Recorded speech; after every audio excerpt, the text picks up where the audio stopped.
एक छोटे से शहर में एक पुरानी नीली कार हुआ करती थी। यह कार शहर के बाहरी इलाके में एक आदमी के गैराज में पड़ी थी।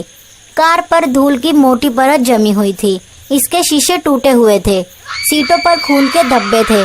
लेकिन सबसे अजीब बात यह थी कि रात होते ही यह कार अपने आप चलने लगती थी।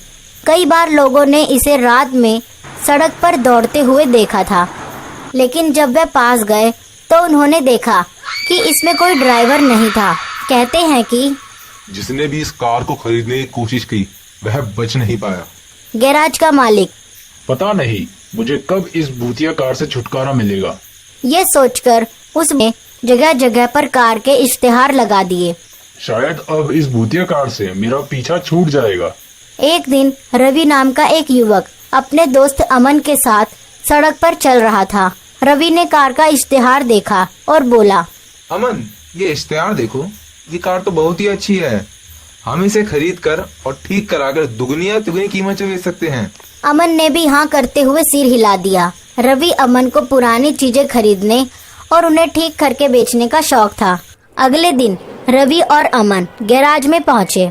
जब उन्होंने पुरानी नीली कार देखी तो उन्हें तुरंत ही पसंद आ गई। रवि ने कहा, यार बस थोड़ी सी मरम्मत करानी पड़ेगी, फिर ये कार लाखों में बिकेगी।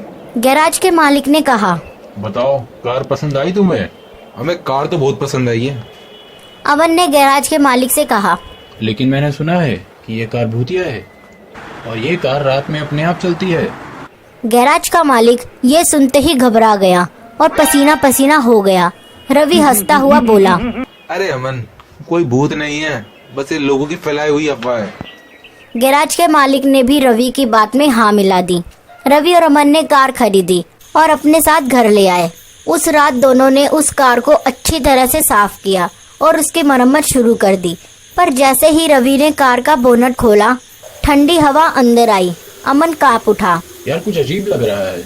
इतनी जोर से ठंडी हवा इस गर्मी के माहौल में कहाँ से आई? कहीं लोगों की बात सच तो नहीं? कहीं ये कार सच में भूतिया कार तो नहीं? रवि हंसा और बोला, बहुत डरपोक हो, लोगों की बातों में मत आओ। चलो इसे आज चलाकर देखते हैं।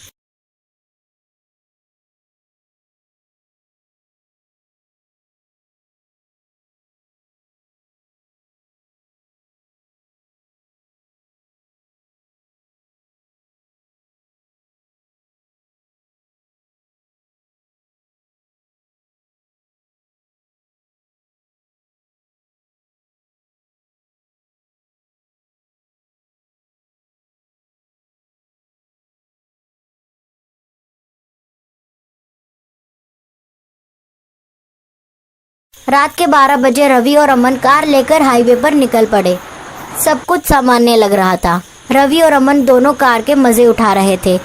तभी उन्हें एक महिला की परछाई दिखी और तुरंत ही गायब हो गई। रवि और अमन दोनों ने उस परछाई को गायब होते हुए देखा और दोनों को लगा कि ये उनका वहम है और दोनों दोबारा कार के मजे लेने लगे।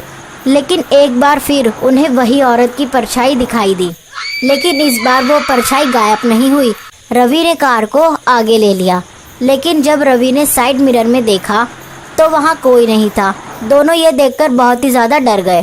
तभी अमन और रवि ने देखा कार के रियर व्यू मिरर में वही औरत कार की पिछली सीट पर बैठी हुई दिखी। अमन और रवि बहुत डर गए और उन्होंने पलटकर देखा तो वहाँ कोई नहीं था। रवि ने माहौल को हल्का करने के लिए रेडियो चालू किया, पर रेडियो से एक डरावनी औरत की हंसी आने लगी। इस कार से कोई जिंदा वापस नहीं जाएगा, अमन डरकर चिल्लाया। बंद करो, तुरंत रेडियो को बंद करो। लेकिन जैसे ही रवि ने रेडियो बंद करने के लिए हाथ आगे बढ़ाया, कार की हेडलाइट अपने आप बंद हो गई। चारों तरफ अंधेरा हो गया और फिर पिछली सीट पर वही औरत की परछाई दिखाई दी। रवि और अमन के दिल की धड़कन तेज हो गई। रियर व्यू मिरर में उन्होंने सफेद कपड़े पहने एक महिला की परछाई देखी। उसकी आंखें काली थी और होठों से खून टपक रहा था। उसने धीरे से कहा, यह कार अब मेरी है और तुम दोनों भी। अमन चिल्लाया, कार रोको, कार रोको। रवि ने ब्रेक लगाने की कोशिश की, लेकिन कार रुकी ही नहीं। कार के ब्रेक फेल हो गए हैं। कार अपने आप तेज चलने लगी। गति बढ़कर 60, 80, 100 140 किलोमीटर प्रति घंटा हो गई। रवि ने पूरी ताकत से स्टीयरिंग मोड़ने की कोशिश की, लेकिन स्टीयरिंग जाम हो गई थी। अब कार अपने आप चल रही थी। पीछे बैठी परछाई जोर जोर से हंस रही थी। अब तुम्हारी मौत पक्की है।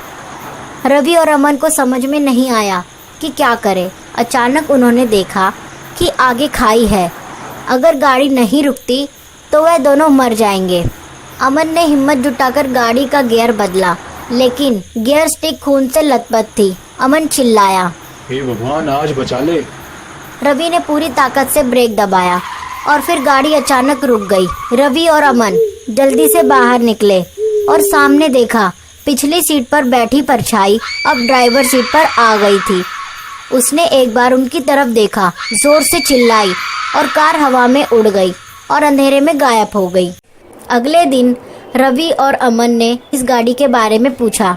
तब उन्हें एक डरावना सच पता चला। यह गाड़ी पहले संध्या नाम की महिला की थी।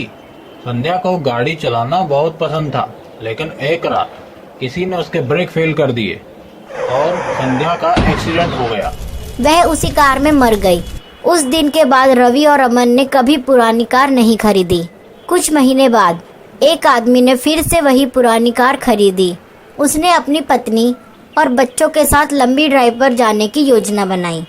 रात के 12 बजे वह कार लेकर चला गया और कभी वापस नहीं आया। कुछ दिन बाद कार उसी सुनसान गैरेज में वापस खड़ी मिली, लेकिन अब उसकी पिछली सीट पर 4 और परछाइयां दिखाई दे रही थी।